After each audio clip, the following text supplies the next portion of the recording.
So our official welcome to our presentation for our lunchtime lecture series, a tea talk at Riordan Mansion. Of course, we can't get together in person quite yet to be able to have a tea here on the grounds, but we thought it was a good idea to have Patty tell about the history of tea and about her expertise that she has gained on giving teas and her tea parties here at Riordan Mansion, and most importantly, how to give your own tea. So I'm going to hand this over to Patty and let her take it over.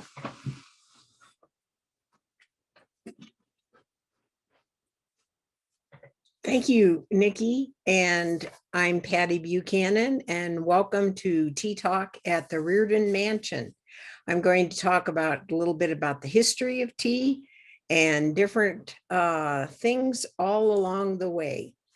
Tea starts with a Chinese emperor named Shen Nuang, who knew at that early age, he started in about 5,000 years BC, in 5,000 years ago in the 28th century BC. And he knew then that boiling water would help people avoid disease. Well, he was out going through his provinces, and they stopped in the afternoon and they were boiling water. Well, he asked his servants to gather some sprigs and branches and keep the fire going. Well, a wind came up and blew some of the leaves into the boiling water, and a beautiful aroma came about, and he tasted it and decided that it had medicinal qualities. And that's how some people say that tea was started. It made it to England in about 1660, and they actually called it the China drink. At that time, England was going through their restoration, and from 1660 to 1666, English people drank 10 times more coffee than they drank tea. But by 1730, the tides reverse, and they started with their tea, love of tea, I should say. Tea made it to the Americas in the late 18th century, and King George III, he decided that he would tax the tea. Well, the independent Americans decided they didn't like that, and they did a political protest, making the Boston Tea Party December 16th, 1773 at Griffin's Wharf in Boston, Massachusetts, where the Americans dressed up as Indians and threw 342 cases of tea into the harbor. The next, I'm going to talk about a few traditions. I'm going to talk about afternoon tea. Afternoon tea was started by Anna, the 7th Duchess of Bedford, and Anna would have a very early breakfast, a very light lunch, and a very late dinner. Well, unfortunately, about 4 o'clock in the afternoon, she got very hungry. She asked her servants to bring her some little sandwiches and cakes and a pot of tea. And lo and behold, afternoon tea started. Here are some ways you can do an afternoon tea, and it can be tea sandwiches, scones with jam and cream, and of course, a few sweets. Now, I want to talk about high tea. Lots of people interchange afternoon tea and high tea, but high tea is not what people think at all. It is not high society high tea. High tea is described as high tea because of the height of the table that it's served on. It's typically the working man's tea. And what it was is an afternoon or later in the afternoon, like between 5 and 6, and it was served at a dining room table, and it was always a big, heavy meal. It would be steak or kidney pie or possibly salmon with potatoes and bread, and always a strong black tea was served with that. The first version of iced tea comes from a iced tea a cookbook, Housekeeping in Old Virginia. A lady named Marion Cable Tyree, she started with green tea that you steeped all day long to serve at dinner. You'd fill the goblets with ice, 2 teaspoons of sugar, and pour the tea over the ice. And she liked hers with a squeeze of lemon. Then black tea as iced tea started in 1884 with a lady named Mrs. D.A. Mary Lincoln, and hers came in the Boston Cookbook. And she started with the black tea and added sugar and ice and lemon. Iced tea in America accounts for 80% of the tea drank in America. The tea bag was an invention of Roberta Lawson and Mary McLean of Milwaukee. They were going for a patent. They started in 1901, and it was not approved until 1903. Then a man named Thomas Sullivan, who was a tea merchant, he also got on board with the tea bags.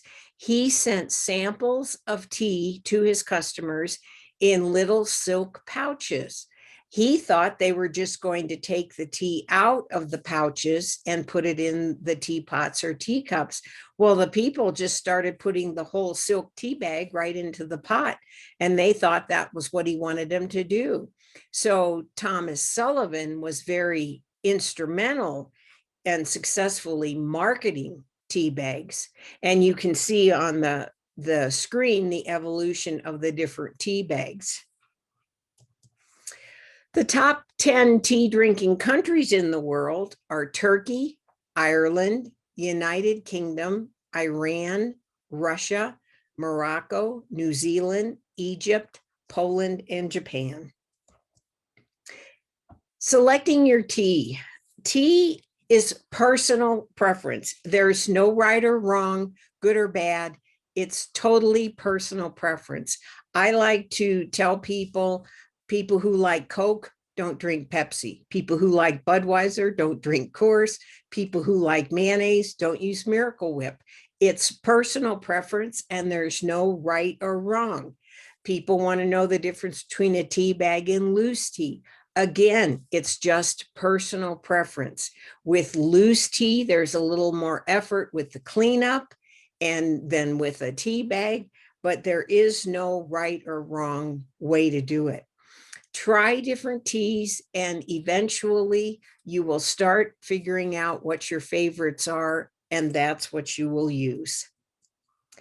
The types of tea. There's 4 types of tea: white, green, black, and oolong. These 4 all come from the Camellia sinensis plant, and it's all the method of oxidation used. There are over 3,000 varieties of tea that are made from these 4 different types of teas. Now, we put herbal tea in there, but herbal tea is not really tea. It's called tisane, and it is made from fruits, flowers, and herbs. It's naturally decaffeinated. Also, when you're planning a tea party, I want to tell you that if you know your guest and you know that somebody doesn't like tea, it does not have to be only tea served at a tea party. You can always add pink lemonade, coffee, apple cider, fruit juice, anything cranberry, or even hot chocolate. It's the spirit of a tea party that makes the tea party. It does not have to be only tea. My personal experience with tea starts with this lady in the flowered dress on the left. Her name is Shireen. Shireen and her family were called out of town with a medical emergency. After she got back to town, I went over to talk to her about something, and she said, "Why don't you come in and have a cup of tea?" And I said, "Well, Shireen, I really don't drink anything hot." And she said, "Let me make you a cup of tea and see if you like it." And I said, "All right." So she goes into the kitchen and the whole process starts. She gets the kettle out, starts the water on the stove, gets out a teapot and cups and saucers and dessert plate. And I'm going, oh, Shireen, you don't have to do this for me. This is too much work. And she looked at me and said, Patty, this is the way you do tea. And I went, okay. So I let the afternoon unfold. And when she poured that beautiful golden liquid into a cup, I know it was raspberry black tea because I still have that as one of my favorite teas. She poured it into a cup. I added a touch of sugar, a touch of cream, had my first sip, and I was totally hooked. I thought it was the most wonderful thing in the world. I asked her what her experience with tea was, and she said, well, her mother drank Lipton's tea out of a cup and saucer, one tea bag at a time, and would put the cup away, cup and saucer away, and that was it. It was her Aunt Joan who gave her a wonderful appreciation of tea. Aunt Joan was from Australia, and she was a World War II war bride. She married a man in the Navy, and he brought her to America in 1946. Her mother was a World War I war bride and ended up in Australia. Aunt Joan was the one who taught Shireen about tea. I was fortunate enough to meet her. And sitting next to us or them is our friend Adrienne Rose. Adrienne Rose and I were all fortunate enough to have many a tea with Aunt Joan. Aunt Joan was kind and gracious and willing to share her knowledge with all of us. She also introduced us to a book, If Teacups Could Talk by Emily Barnes.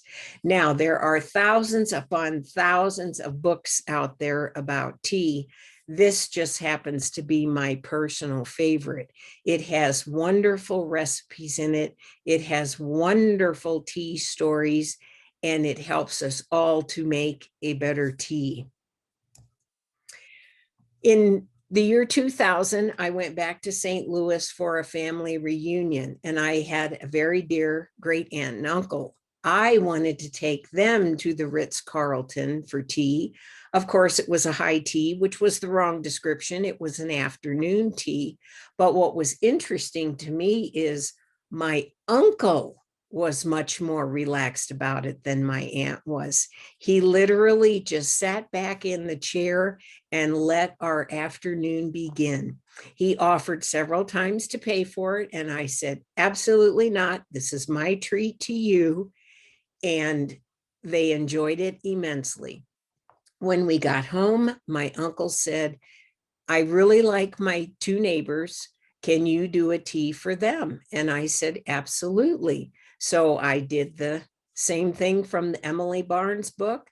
I did a very small tea party, and we had that in their dining room, and it was appreciated by all. When I worked at NAU, I worked in a warehouse. I did the purchasing for the maintenance workers. I worked in the warehouse, and in one corner in the back of the warehouse, I had served tea every day at 10 a.m. and at 3 p.m.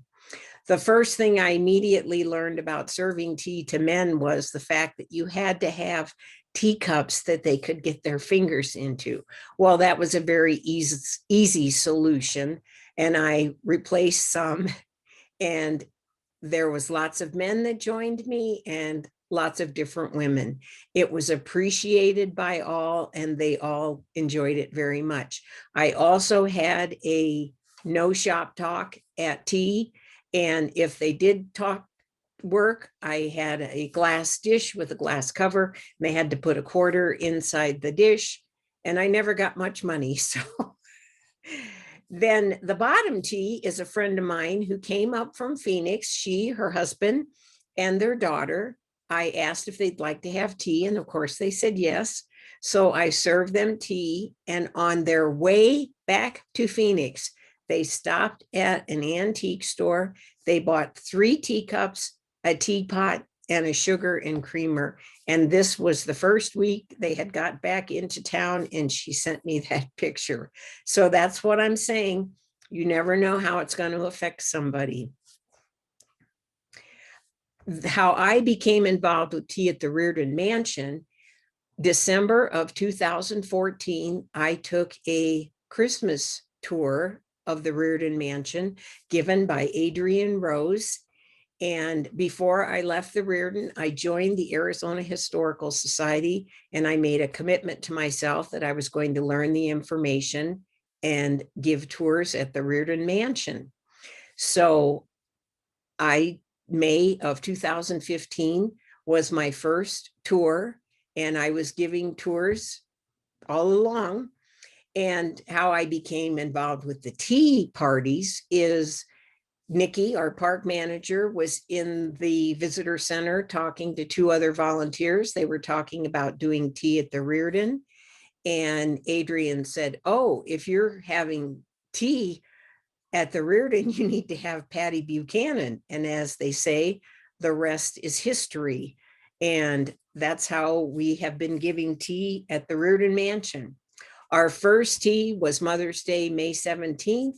Mother's Day kind of turns out to be a hard day because some people come because it's Mother's Day, and some people didn't come because it was Mother's Day. And also at NAU, our local university, Northern Arizona University, that's also typically a graduation weekend. So that can cause some problems in our little town too. But anyway, we went to September of that year. It was a wonderful tea. June of 2018, not so good. Again, bad hot weather in Flagstaff, and also the pine pollen was more than any of us could deal with. So we've pretty much decided September is the best month to have tea. September 2019, we started selling tea tickets on August 1st. We sold 48 tickets in 11 days. And then the mayor plus one chimed in. So we were at 50 tickets. So we have decided that September is the month to have tea at the Riordan Mansion. If you want to have your own tea party at home, you can do it. It's not hard. It's very simple. After I had my tea party with Shireen, my very first one, I went home and started looking through my cabinets. I didn't have any teapots, but I had just about everything else. In my cabinets, I had a hand-painted Czechoslovakian tea set with 6 teacups, 6 saucers, and 6 dessert plates. And I was able to invite Shireen back over to my house for tea pretty quickly. And something that I think is interesting is when you're on a quest to find tea things, you can always go to antique stores, but my personal favorite is the thrift stores. You can do much better, and it's usually a lot cheaper. But once you get in the tea quest mode, it becomes a mission, and there's all kinds of unexpected places that you can find different tea things.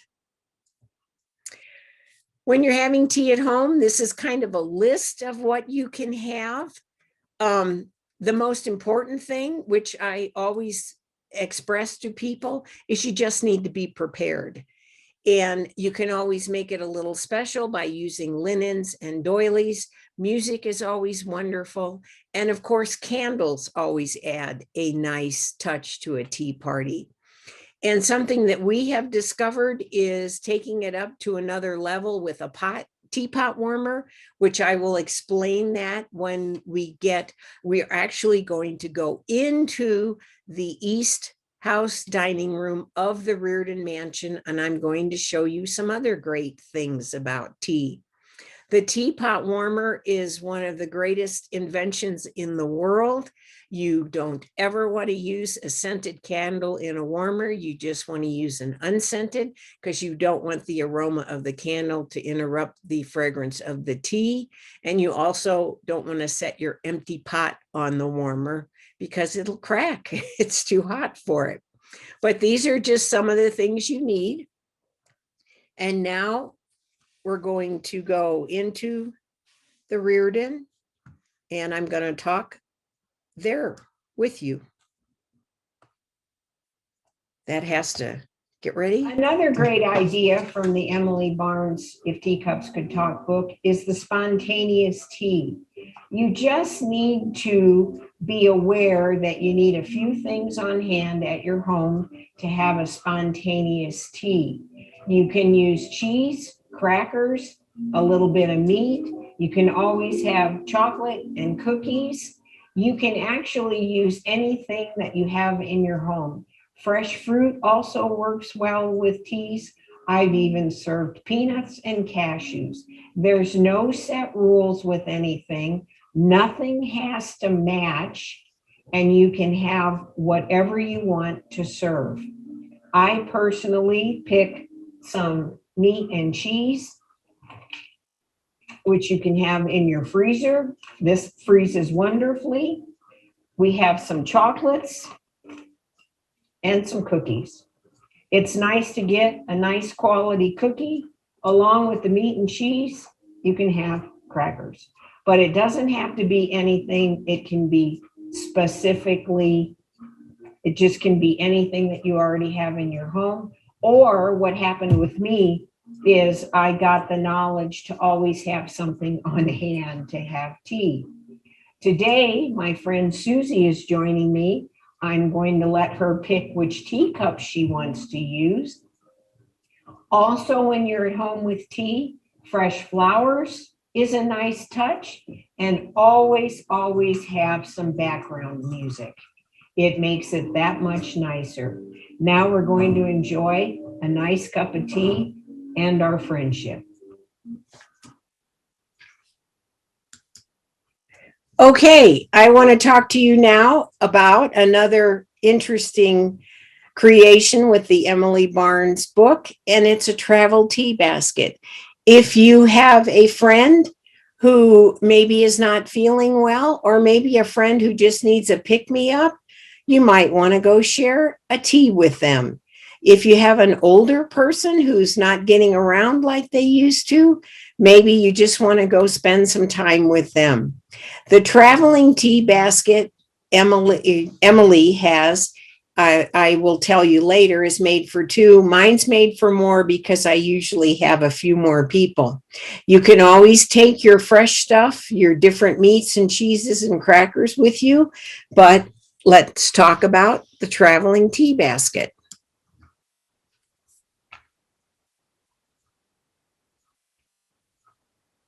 The first thing I want to talk to you about today is the traveling tea basket. I have an example set here. I got the idea from the book If Teacups Could Talk by Emily Barnes, and she has a traveling tea basket set up for two. I, on the other hand, usually have more than two people, so mine is set up for four. You will see the 4 teacups with the teaspoons, the 4 dessert plates, the serving plates, all the silverware you need. A handmade tablecloth and napkins is very good. And this is a teapot warmer, which I'm going to explain in the next segment. I got my basket from a Goodwill store, and it was about $4. And I believe these retail for about $65, but it works perfect for a traveling tea basket. You just need to stack up all the plates and put a napkin as such between them, wrap everything up, put the cups together, and take them with you. If you have access to water, you don't need your water. If you don't have access to water, you can take a thermos and fill up your cup of tea, or your pot, and have a cup of tea with your friends.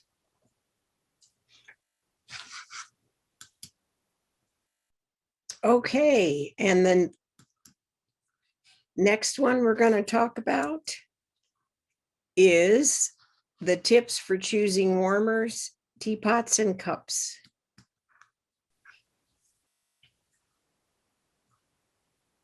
Now I want to talk to you about teapot warmers, which is something that I just kind of fell upon and didn't really realize how wonderful it was for tea.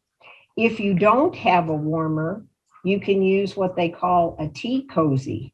That works very well for keeping your pot of tea warm. But the greatest one that I've ever found is this Proctor Silex one, which is just amazing because if you happen to be outside having tea, the wind doesn't blow out your candle. It takes a votive, and once it's lit, it will keep your tea warm for 1 hour or maybe even 2 hours. But chances are, if you're drinking with a friend, you'll have it done before then. The first one I ever bought, I bought in an antique store, and it was on a clearance rack, amazingly enough, and it was $1.50. So the first one cost me 75 cents. Once we realized how wonderful it was, we started buying them anywhere we could find them. And I've even paid up to $15 for one of these because they're so wonderful. But we have other varieties.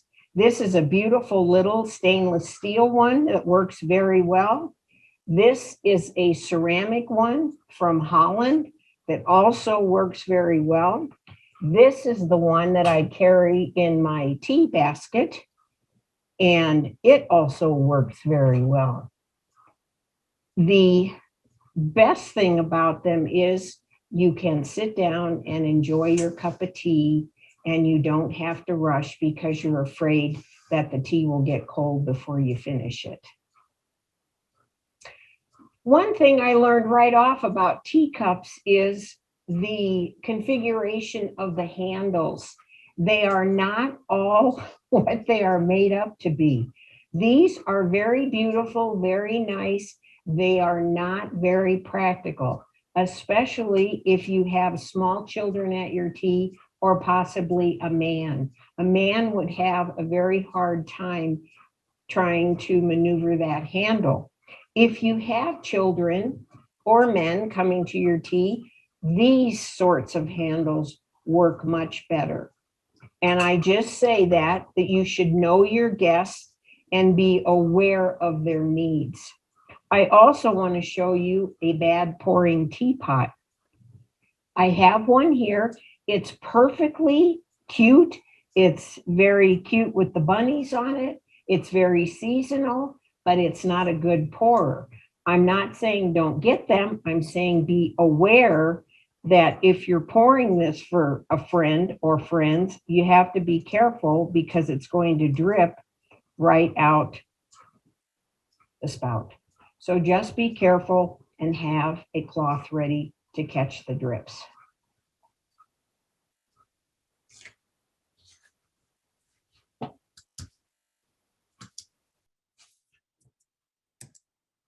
Okay, I hope you have enjoyed our tea talk today.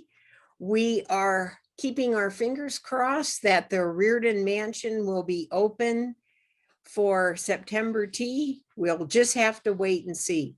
Thank you for joining us today.